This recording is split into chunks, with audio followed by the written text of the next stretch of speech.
Morning student. देखिए last class में हमने एंट्रोपी के बारे में डिस्कस किया था। तब मैंने आपको बताया था कि एंट्रोपी जो है वो एक स्टेट फंक्शन है, यानी एंट्रोपी जो है वो सिस्टम की इनिशियल और फाइनल स्टेट पे डिपेंड करती है। इस बात पे डिपेंड नहीं करती है कि सिस्टम अपनी इनिशियल स्टेट से फाइनल स्टेट में किस पाथ के थ्रू पहुंचा है। ठीक है, यानी एंट्रोपी क्या है, स्टेट फंक्शन है। आज हम इसी बात को प्रूव करेंगे कि एंट्रोपी जो है वो क्या है कि स्टेट फंक्शन है। तो आज का हमारा टॉपिक है entropy as a state function.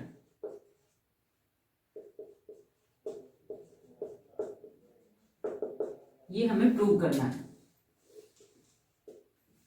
इसके लिए हम एक रिवर्सिबल साइक्लिक प्रोसेस लेते हैं, जिसके लिए मैं पीवी डायग्राम बना रही हूं। पी प्रेशर वॉल्यूम,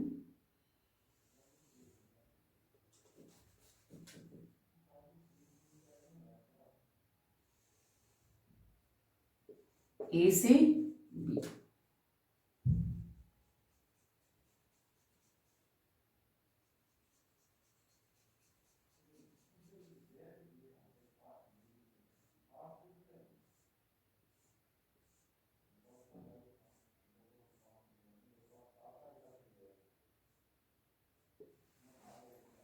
देखिए ये कोई reversible cyclic process A B A है। ठीक है, ये जो साइक्लिक प्रोसेस है ये पाथ फर्स्ट के थ्रू अपनी एक स्टेट ए से बी स्टेट में कन्वर्ट होता है और पाथ सेकंड के थ्रू अपने स्टेट बी से वापस से स्टेट ए में कन्वर्ट होता है। ठीक है, ये जो रिवर्सिबल साइक्लिक प्रोसेस है इसमें बहुत सारे कार्नोट साइकिल्स हैं, यानी कि मैं ये कहूं कि ये जो रिवर्सिबल साइक्लिक प्रोसेस है ये बहुत सारे कार्नोट साइकिल्स का एक ग्रुप है। ये इस रिवर्सिबल साइक्लिक प्रोसेस में बहुत से एडियाबैटिक और आइसोथर्मल प्रोसेस होंगे। तो एक साइकिल के लिए अगर मैं बात करूं, फॉर वन साइकिल, यानी एक कार्नोट साइकिल के लिए मैं बात करूं तो क्या लिखेंगे, Q2 minus Q1 divided by Q2 equal to T2 minus T1 divided by T2। ये कार्नोट साइकिल के लिए अपन ने देखा था कि कार्नोट साइकिल की एफिशिएंसी को इस तरह से लिखते हैं। तो देखिए इसको हम कैसे लिख सकते हैं, Q2 बाई Q2 यानी 1 minus Q1 by Q2 equal to हो गया 1 माइनस T1 बाई T2। 1 से 1 कैंसिल, यानी कह सकते हैं Q1 by Q2 equal to क्या हो गया, T1 बाई T2। इसको हम ऐसे भी लिख सकते हैं, Q1 बाई T1 इक्वल हो गया Q2 बाई T2। ठीक है, यानी फॉर वन साइकिल के लिए अगर हम लिखें तो लिखेंगे Q2 by T2 minus Q1 by T1 equal to क्या हो गया, 0।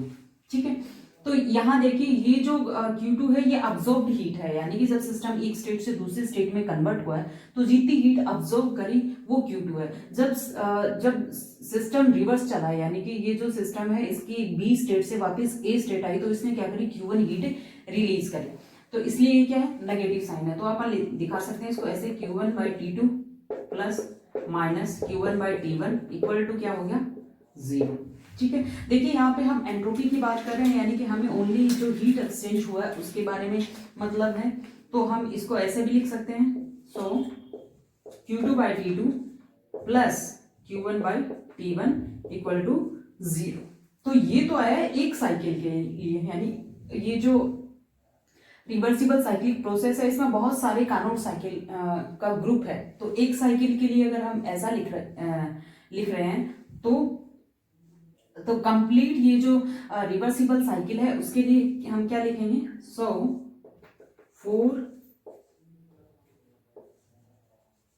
Complete reversible cycle we can से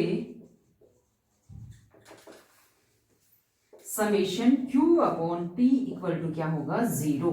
ठीक है, देखिए मैं बार बार इसको रिवर्सिबल रिप्रेजेंट नहीं कर रही, साइक्लिक ये जो साइकिल है ये रिवर्सिबल ही है, या ये क्या है, Q क्या है, Q रिवर्सिबल ही है।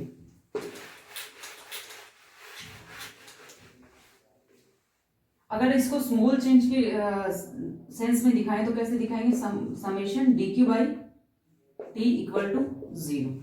ठीक है, अब देखिए ये जो साइक्लिक रिवर्सिबल प्रोसेस है वो दो पाथ में कंप्लीट हो रहा है, यानी एक तो ए बी पाथ में और एक बी ए पाथ में कंप्लीट हो रहा है। तो हम इसको ऐसे लिख सकते हैं summation D Q by T equal to D Q by T, limits है ए से बी यानी initial state to final state, और देन रिवर्स प्रोसेस आएगा, प्लस बी से क्या आएंगे हम ए की तरफ आएंगे, तो D Q by T equal to क्या होगा 0, क्योंकि summation D Q equal to क्या है 0।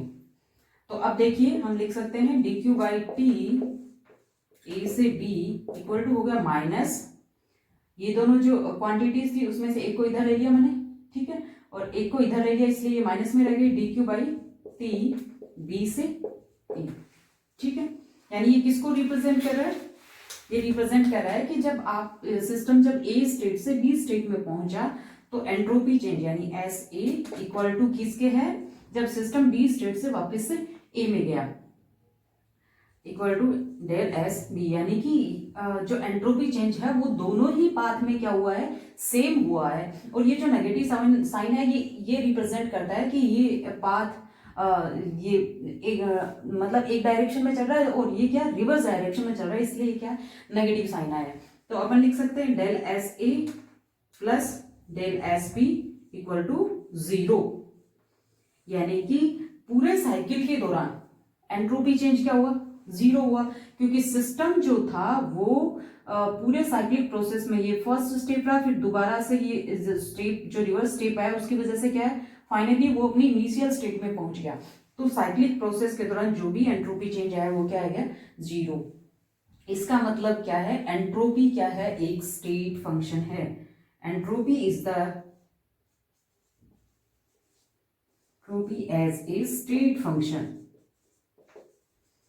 क्योंकि जितने भी स्टेट फंक्शंस होते हैं वो साइक्लिक प्रोसेस के दौरान जितने भी स्टेट फंक्शंस हैं उनमें साइक्लिक प्रोसेस के दौरान उनमें कोई चेंज नहीं आता। जैसे एंथैल्पी है, एंथैल्पी चेंज साइक्लिक कोई भी साइक्लिक प्रोसेस है उसमें हम देखेंगे एंथैल्पी चेंज है, इंटरनल एनर्जी चेंज है, एंट्रोपी चेंज है, गिब्स फ्री एनर्जी चेंज है, ये क्या होते हैं 0 आते हैं। क्यों आते हैं, क्योंकि ये सिस्टम की इनिशियल और फाइनल स्टेट पे डिपेंड करता है, और साइक्लिक प्रोसेस में जो सिस्टम है फाइनली अपनी इनिशियल स्टेट में आ जाता है। इसलिए ये जो स्टेट फंक्शंस जो होते हैं इनमें चेंज साइक्लिक प्रोसेस के दौरान जो चेंज होता है वो क्या आता है 0 आता है, ठीक है। यानी इस तरह से प्रूव होता है कि एंट्रोपी क्या है, एक स्टेट फंक्शन है।